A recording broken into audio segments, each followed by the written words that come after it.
tuberkulosis atau yang sering dikenal dengan masyarakat umum itu adalah TBC. Itu adalah penyakit yang disebabkan oleh bakteri. Nama bakterinya adalah Mycobacterium tuberculosis.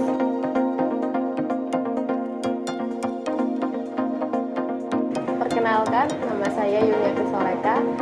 Profesi saya sebagai analis kesehatan di Puskesmas Pasar Kemis.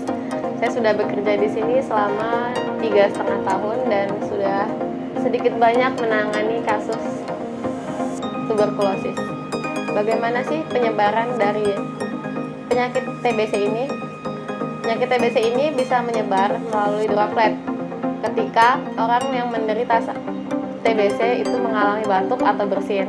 Nah, droplet yang keluar dari hidung dan mulutnya itu, nah itulah yang bisa menularkan ke orang lain.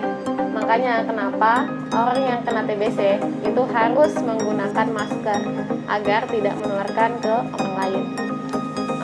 Untuk pencegahannya gimana sih? Untuk pencegahannya, untuk yang tinggal serumah itu diusahakan tetap menggunakan masker, karena takutnya nanti kalau misalnya si pasien tidak menggunakan masker di rumah, kita sudah berjaga diri, kita sudah menggunakan masker.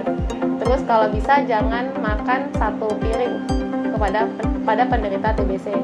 Takutnya nanti dari kontak mulut itu bisa menularkan. Terus rumahnya harus sehat. Rumah yang sehat itu adalah rumah yang kualitas udaranya bagus. Jadi rumah yang sehat itu yang terkena sinar matahari. Kalau di rumah kita tidak terkena sinar matahari, bisa diakali dengan sengnya diganti dengan yang akrilik supaya ada sinar matahari masuk ke dalam rumah dan jendelanya sering dibuka. Untuk pengobatan TB itu tergantung sakitnya ya. TB itu kan ada dua, TB paru dan ekstra paru. Kalau TB paru itu biasanya 6 bulan. Itu pengobatannya ada 2 fase. Fase intensif dan fase lanjutan. Nanti yang fase intensif itu 4 bulan, fase intensif 2 bulan, lanjutannya 4 bulan. Terus untuk yang TB ekstra paru itu biasanya 8 sampai 1 tahun, tergantung lokasi di mana TB itu menyerang. Biasanya bisa di kepala, bisa di tulang, bisa di kelenjar. Tapi untuk TB ekstra paru itu biasanya tidak menularkan. Untuk pemeriksaan TB itu untuk yang paru biasanya kita ambil sampel dahak. Jadi pasien disuruh mengeluarkan dahak itu bisa 2 kali, pagi bangun tidur atau dan sewaktu ketika pasien itu datang ke fasilitas kesehatan tersebut.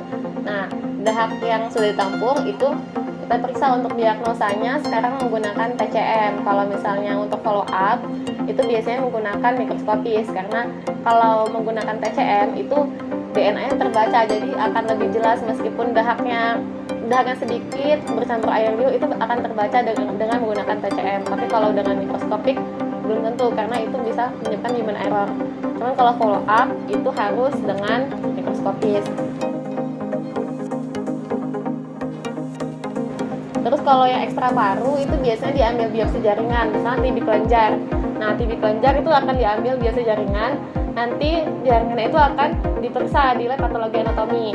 Nah, nanti dari sana klinisi akan mendiagnosa apakah kelenjar ini ada bakteri TB-nya atau tidak.